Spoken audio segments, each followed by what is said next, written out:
For my part in this allegory, I'm not going to make the same mistakes my father made. Howard vanished from my mother's life before I was even in it, so when he sent me a letter a few days after Mum's funeral, it was the first I'd ever heard from him. But he was dead. Writing from beyond the grave must be a genetic habit in my bloodline.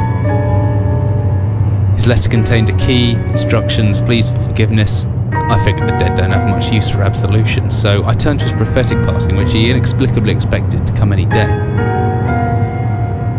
Clearly averse to explanations, my father preferred to leave directions to a bank on Mayfair I'd never even heard of. In that bank was a safety deposit box in his name, and myself as executor.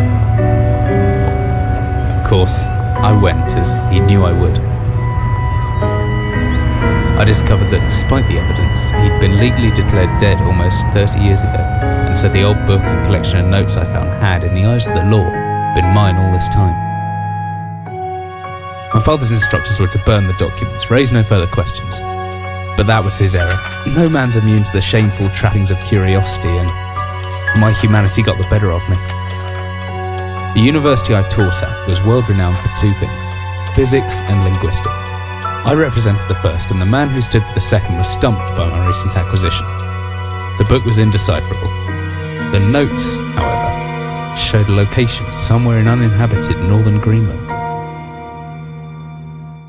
It took me almost a year to book the last flight I'd ever take. As I watched civilization disappear along with Heathrow, I realised my father had disappeared 3 decades ago, almost to the day, and I considered in turn what it was that I was leaving behind.